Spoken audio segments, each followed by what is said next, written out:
Trading in Minecraft is very overpowered because it gives you easy access to some of the best items in the game, like diamond equipment and almost every enchanted book. And villager trading can seem like a complicated process at first, but it's actually pretty simple once you understand the mechanics. Yo, my name is Sam, and in this guide I'm going to teach you how villager trading works and how to get very rich in the process. This is the villager trading guide, let's go! So this video will be broken down into 3 parts, and of course if you want to jump to a certain part, time codes will be in the description. The first part will focus on villager mechanics, like how to get specific trades and how to get the best trade discounts. Then part 2 will be a top 10 list of the best trades to get emeralds. The last part will focus on how to use trades to get infinite emeralds, and the absolute best trades to spend your new emerald fortune on. First things first, you are going to need villagers to trade with. You can either find a naturally generated village and use those villagers to trade with, or find a zombified villager and cure them. But we'll get more into the curing process later. And yes, this isn't a naturally generated village. Well, technically it was, but I moved all the buildings around. Fun fact, if you hold out an emerald to a villager, he'll show you his trade offer. I thought this was really cool. You can also breed villagers by giving them enough food like potatoes or carrots and making sure there are enough beds near them for each villager. So if you want 10 villagers, make sure there's 10 beds. Once those 2 breeding conditions are met, you'll see hearts above the villagers' heads and they will have a baby villager. I like using a villager breeder. I'll have a link on a guide how to make one in the description below. There are 7 skin variations the villagers can have depending on the biome they spawn or are bred in. For example, if you breed a villager in a swamp biome, the baby villagers will have little lily pads on their heads. I think that's really cute. And actually these villagers here, they are the snowy variations. That's why they have the little coats and hats as well. Once you have your villagers, they are going to start off as unemployed. We can tell these guys are unemployed because they have their default snowy outfits still on. So we're going to want to assign them a job. There are 14 different job site blocks in Minecraft.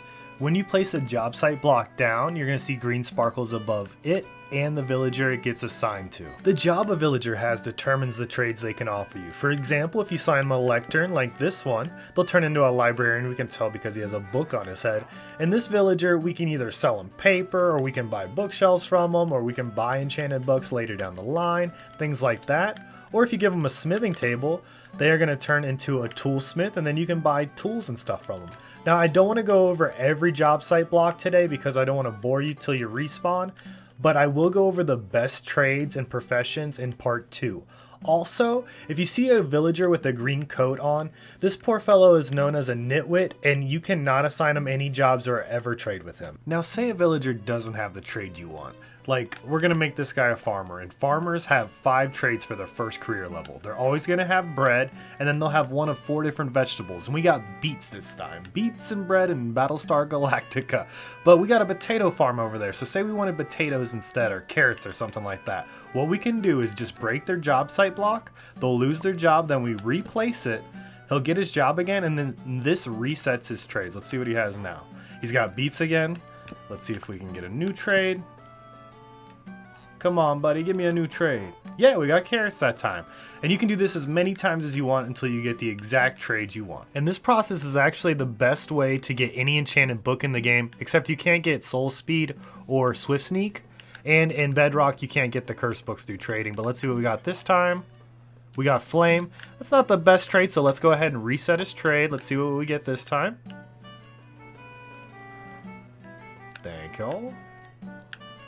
Respiration 2, not that great. And this way, you can keep doing this until you get the exact trade you want. You can get things even like Mending, which is one of the best enchanted books in the game. When you see the trade you are looking for, make the trade with the villager, and then that trade is locked in and will not reset, even if you pick up their profession block. Villagers can only do so many trades of each item before they run out of stock. This is indicated by a red X over the item. Villagers can trade for things like books or ink sacks up to 12 times before needing to restock. But things like diamond tools and armor, they will only have 3 trades. But don't worry, the villager can restock up to twice a day, but they need direct access to their job site block. Villagers have 5 career levels they progress through that can be increased by trading with them. The villager's career level is indicated by the badge they wear, which ranges from stone to diamond. You can also see their career level in the trading interface. Each career level can have a few different trade options that can generate. For example, the librarian's second career level trade can either be a book for an emerald, an emerald for a lantern, or a random enchanted book trade. This is completely chance which of the 3 trades the librarian will have when he advances a career level. Trading with villagers heals them and gives you a bit of XP, so it's a good idea to keep your mending tools out so you can top off their durability. Now I want to talk about how to get the best prices on trades. To do this, you must cure a villager in zombie form. So first you need to let your villager get attacked by a zombie so they turn into a zombie villager. This only works in hard mode because in any other difficulty the zombie will kill a villager. Once your villager turns into a zombie, you need to cure them by throwing a splash potion of weakness on them, or by shooting them with an arrow of weakness. I like using an arrow because if you shoot them with a crossbow that has the piercing enchant, it'll go right through the villager but still have the effect, and then you can go pick up the arrow and use it again. After you apply the weakness effect, feed them a golden apple. You'll notice the zombie villager start to almost sizzle, and after a few minutes he'll turn back into a villager, and they are so thankful they offer you a permanent discount on their trades. Look at this as your reputation with the villager. Also, nearby villagers will give you a temporary discount for helping their friend. The amount of the discount is determined by what kind of item it is and how many times you cured the villager. You can cure them up to 5 times for the maximum discount. Regular items like food and building blocks are discounted by 5 each cure, and rarer items like diamond equipment are discounted by 20 each cure. So you can use this mechanic to get most trades down to 1 item for an emerald or 1 emerald for an item. So you can trade things like a single stone block or a piece of rotten flesh for 1 emerald, then trade that emerald for a diamond piece of equipment, which is extremely overpowered in my opinion. But what are the best trades to get tons of emeralds quickly? Let's go over that now.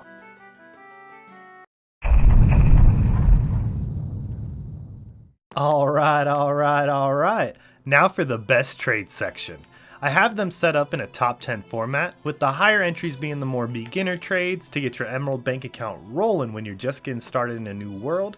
Then the later entries will be the infinite trade loops, which are very lucrative, but we'll get more into those in just a minute. Let's hop into it. For number 10, we have the stick trade, which is offered by the Fletcher that uses the fletching table job block. Sticks is the first offer from the Fletcher, which with a few cures you can get this trade actually down to 12 sticks per an emerald, which is decent, but we can do a lot better than this trade. Number 9 is melons and pumpkins, which is a second career level trade from the farmer that uses the composter block. This trade is great because with 1 cure you can get the trade down to 1 pumpkin or melon per an emerald, which is a great exchange rate if you ask me. And if you just started a new world, I suggest you make a giant melon or pumpkin farm and set up a few farmer villagers nearby to trade with and get a good supply of emeralds going. Number 8, the Fortune 3 enchanted book, offered by the librarian that uses the lectern job block. I think this should be one of the first trades you lock in, because once you enchant your pickaxe with Fortune 3, it has a chance of multiplying the drops from any ore blocks you mine by up to 3 times, and this includes diamonds. Now for number 7. We actually have 3 trades because each trade pairs well with a different type of mob spawner. The rotten flesh trade from the cleric, who uses the brewing stand for example, pairs really well with the zombie spawner. The white dye trade from the shepherd that uses the loom job block for skeletons, because you can convert the bones into white dye. And the string trade from the fisherman that uses the barrel job block, or the Fletcher we talked about earlier also has a string trade, and these trades pair well with a spider spawner. For example, near my double zombie XP grinder, I have 3 cleric villagers that I trade all my excess rotten flesh to instead of throwing it out. Number 6 is the iron bar trade offered by 3 different villagers, the toolsmith that uses the smithing table, the weaponsmith that uses the grindstone, and the armorer that uses the blast furnace. This is actually one of my favorite trades because you can get it down to 1 iron bar per an emerald, and if you pair this with an iron farm, you can have access to an insane amount of emeralds by simply AFKing at your farm. Number 5, the stone block trade offered by the stonemason that uses the stone cutter job block. This is where the trades start getting crazy. So as you know, after playing in a world for a little bit, you are going to have chests and chests full of cobblestone or stone laying around everywhere. Well, after a few cures, you can get this trade down to 1 stone block per an emerald. So now you finally have a use for all that cobblestone. Just cook it up into stone and trade it for profit. Number 4 and 3 is a combo trade where you buy bookshelves from a librarian, Then you're going to break the bookshelves and you get 3 books. Then you sell the 3 books back to the librarian for an emerald apiece, effectively tripling your emeralds, which just feels like cheating. This is called an infinite trade loop because you can sit in your trading hall, trading for bookshelves and trading back for books until your fingies hurt. And now for our top trade. We have another trade combo actually. Number 1 and 2 is buying 4 glass blocks for 1 emerald from the librarian, and we need to turn these into glass panes. But that recipe requires us to have 8 glass blocks, so do that trade one more time, then craft these 8 glass blocks into 16 glass panes. And we can sell these panes for 1 emerald a piece to the cartographer that uses the cartography table job block. So we effectively turn 2 emeralds into 16 with that trade loop. That is an 8 times multiplier on your emeralds, making it the absolute most overpowered trade to get rich quick. So to really profit off these trades, make a trading hall area with some of the top trades I listed, and just spend some time trading back and forth with the villagers. And the more villagers you have, the better, because villagers have a supply mechanic. That means when you trade a lot with one villager over a short period of time, the price of that trade will go up temporarily. But don't worry, this price will reset back to your discounted price with time. Also, I suggest placing your trading hall away or on the outskirts of your main base because having a lot of villagers in one area can get really laggy. And they can start linking to the job blocks in your base, which is a headache as well. So now you have more emeralds than you ever imagined. But what do you even do with them?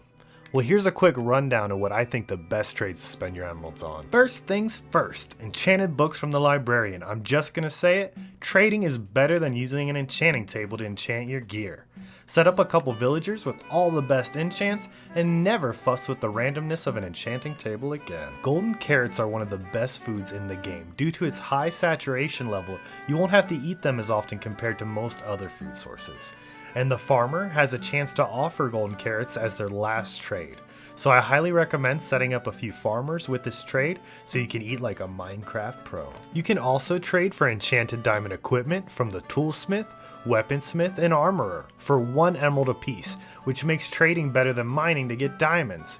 Trading is the best way to get a lot of resources, and I suggest you take advantage of this and save your mine diamonds for other things like beacons or building diamond block towers for absolutely no reason. And lastly, trading is the best way to get a lot of building materials fast, like quartz blocks and glazed terracotta. I have a link in the description to this handy chart that really helped me make this guide and shows all the possible trades, so you can find the villager you need for the exact trade you want. And with that, you are a pro at trading with villagers. Thank you so much for watching, I really appreciate you. If the guide helped you at all, please leave a like, and if you feel like it, please subscribe. Both things really help the channel grow. Have a wonderful day. Peace! So we want potatoes, or we want wheat, or we want beets. Let's see what we get. Oh, that's the wrong job, Sam.